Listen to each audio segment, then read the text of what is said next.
Alrighty fellas, welcome back to yet another video. This is going to be an educational one. This one I was actually inspired to talk about from the Hypertrophy Past and Present podcast. I listened to that on my drive back to school a while ago, and it was just really interesting, and it kind of opened my eyes, and I want to share it with you guys. It's basically essentially the question, does progressive overload cause muscle growth? Now, there's so many ways to go about this. I'm going to explain it. And if I look to the left at all, it's because I have a second monitor now. My hair's cooked, but I have a second monitor now. So I can kind of see what I'm doing and make sure that everything looks good, as opposed to just staring at the slideshow, not knowing if everything's turning out good and kind of going out on a whim. But overall, the question that we're going to answer is, does progressive overload cause muscle growth? I have some studies in here, some good ball knowledge. So this is one of the videos that you watch from the educational series and you're interested in this. Definitely stay the whole time, because this is going to be a jam-packed, very informative, is what I'm trying to say, very informative video. So yeah, let's get right into it.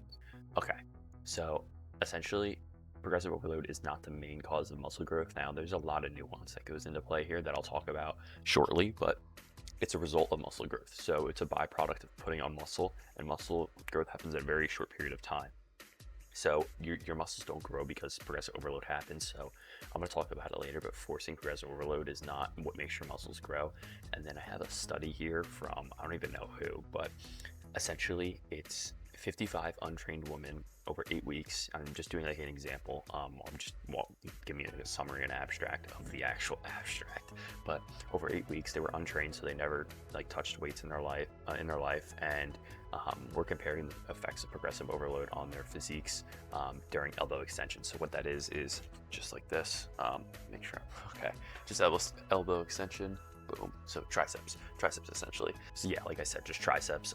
They're measuring that effect, and growth actually did occur without progressive overload. So NPO is what they used, and they kept the load and repetitions the exact same for the entire 8 weeks. So it didn't progress on anything. Of course, there's some some minuscule progressions like concentric speed, or they could have had better form from week 1 to week 8, but that wasn't really measured. They were just measuring weight and reps, and they still achieved a very significant increase. Assuming that these sets had somewhat of an intensity, they still grew their triceps by 11.6% compared to the control group without any training, which is really important to kind of distinguish the fact that progressive overload is not the main driver, but progressive overload is an optimizer, and it will result in more growth, because your muscles will grow, and as a result you're going to need more weight to get that same stimulus, that 1 RIR, that 0 RIR stimulus. And so it's not what keeps you from your muscle growth. The result of this resistance training causes hypertrophy, and through progressive overload it's nearly double at 22.9%. So there is definitely a benefit to doing progressive overload. That's not what I'm saying, don't PO, but I'm saying it's not the main cause, and it's a byproduct of muscle growth. So now this debate, does strength equal size? To a certain extent, yes, but not truly.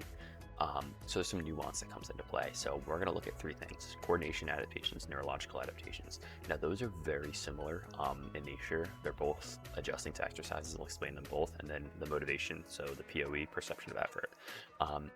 Most of the time though, the stronger you are, the bigger you are, but coordination adaptations and neurological adaptations essentially occur in the first couple of weeks of an exercise while you're trying to adjust to it, and you're recruiting more motor units or more efficient motor units to perform the exercise, and your strength will skyrocket. And it's not necessarily size, it's just adaptations. And the motivation, if you are more motivated to do a set one day as opposed to another day, and you hit that set and you get an extra rep, it doesn't mean that you gain size. It could just be your motivation is just higher, and your perception of effort is then lower because of your motivation being higher.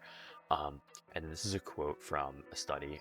While the cross-sectional correlation between muscle mass and strength remains well established, some researchers have recently challenged the belief that resistance training, RT-induced hypertrophy, resistance training hypertrophy, significantly impacts the ability to produce force, claiming improvements in these outcomes are separate and unrelated adaptations. Such as a quote, just kind of take that what you will. So it's basically saying that strength adaptations are unrelated to hypertrophy in a way. I don't know if I'm kind of butchering this, but essentially take with that what you will. I thought it was a cool quote to put in here from some studies that I found. And as you can see, the sets and reps, that's some science-based lifting stuff, if you know what I mean, right there on the right.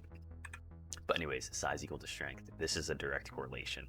The bigger you are, the stronger your force output will be. So let's say someone has the same muscle mass, there's going to be a correlation. So what I mean by correlation is the bigger you are, the stronger you are, but it's not an inverse correlation, meaning the stronger you are, the bigger you are because of those adaptations. Not all the time, but most of the time. But if we were to look at two individuals, they were both the same exact size. This is a very hypothetical. One might be a little stronger than the other, one might be a little less strong. It's just basically genetics and leverages that also come into play, but generally they're going to be in the same pool of strength. And the bigger you are, the more your max force output will be. So the more you're going to be able to, let's say, bench, squat, deadlift, and overall just be strong because you have more muscle mass. Like I said, myofibrillar hypertrophy, basically the density of myofibrils is more, and contractile capacity of the muscle fiber is more because you have more size, you have more tissue, more lean tissue. So more myofibrils equals greater potential for force output, and more contractile tissue equals more force production. That's a great relationship. That's a great way to think about it. Again, if you guys want more in depth, go to the hypertrophy podcast, skip to about an hour, and I'll talk about skip to about an hour into the video of how fast can you actually grow, and it'll talk about all this stuff of how size is correlated to strength, but strength necessarily isn't correlated or directly correlated to size. So definitely tap into that. I just kind of want to summarize it here because I thought it was really interesting and I was kind of passionate about it and wanted to make a video. So stop forcing progressive overload. So why would we ever force something that has no effect and only can hinder our progress? Like, if you're forcing PO, your form's just going to get worse and you're not targeting the tissue to a certain point. Like, I'll explain this image here. Dev, no shade to Dev, he's a great guy. I met him at the Arnold. I absolutely love talking to him. He's an inspiration, but it doesn't necessarily build muscle. So why are we forcing it? Just because of ego, right? Like, it makes no sense. It's a byproduct of your muscle growing. So let the progressions come to you. Let them like drop the ego and perform the task at hand with proper form, and let that progression come to you. Again, it might be a lower POE. If you have the same motivation, same variables, then you might have a lower POE because you just simply built muscle. It's not going to be noticeable every time. Again, the concentric speed might be faster, the form might be better, and the obvious ones, the weight and reps, might be better. But we've all had this stage of lifting, the Canon event. I assume like everybody's just chasing like numbers, and that's just not the way to go about lifting. I used to, like a year ago today, I was just chasing numbers and my form was so bad. This is Dev about a year ago, maybe a year and a half ago, chasing numbers, as you can see. So the G-bar row is supposed to be a upper trap, like a trap movement in the transverse plane, again, like that. And Dev is working in the transverse plane, but he's using his erectors completely to do the entire movement. And he says, I really have the best followers because some of y'all were really defending me, saying this form was good. Yeah, no, he's basically just standing up and doing a hinge with the T-bar and strapped in. That is like crazy. His chest is completely off the pad. Not ideal. Working a lot of erectors, not even hitting the target muscle. It's actually going to hinder your progress. So tap into proper form and looking at PO as a byproduct of muscle growth. So again, stick with movements for a long period of time. Coordination adaptations happen within the first 4 weeks. I have a graph here, and stalling is actually a good thing. Like, you got to view it that way because that means your coordination adaptations wore off and you're actually getting real progress. And a good way to go about this, Chris Beardsley was talking about it, he progresses on the movements he's talented on in 1 to 2 weeks, which means he's like able to progress. It's just genetically able to progress. Like, for example, for me, I'm able to progress on a lot of tricep movements, elbow extension very well, especially overhead. I'm progressing like 1 rep every week, maybe even 1 rep or 2 reps a week if I'm lucky. But depending on how advanced you are, you might, and how talented you are at a certain exercise at the task at hand, you might progress 1 to 2 weeks. It might take you 1 to 2 weeks to add a rep, or it might even take you 3 to 4, depending on how advanced you are. Again, if you're a beginner though, within the first 6 months, you should be progressing pretty much every session because those gains are absolutely absurd. And stop movement hopping and hindering your progress because you're never going to actually be able to see those pure progressions. You're only just going to be living off of coordination adaptations. And as you can see, strength changes skyrockets in this graph here, and then neurological adaptations also skyrocket, then they completely plateau because you don't have any more. The strength changes still do go up, but much slower and a much less slope as opposed to a very exponential growth. And muscle mass, again, just goes up continuously. That's just how it is. It's not really like a perfect representation, but the strength changes and neurological adaptation is what we're looking at, and how the neurological adaptations within the first couple of weeks just skyrocket and they level out, and the strength changes skyrocket and then they just level out. But yeah, this is a great graph for that. Stop being a sheep. I have a picture of Keenan up here because a lot of us are sheep to Keenan. I am too, but I gotta think about my own opinions and what I enjoy. Of course, do what you enjoy, and if you enjoy following to a certain degree influencers, yes, but do not follow everything they do, because it's not going to work for you.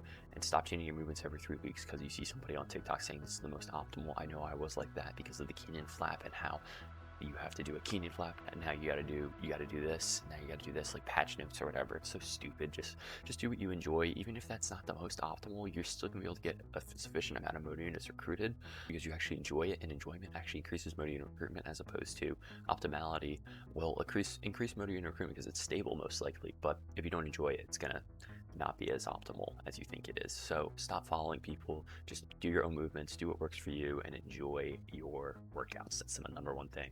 But that's it for the video, guys. I hope you guys enjoyed.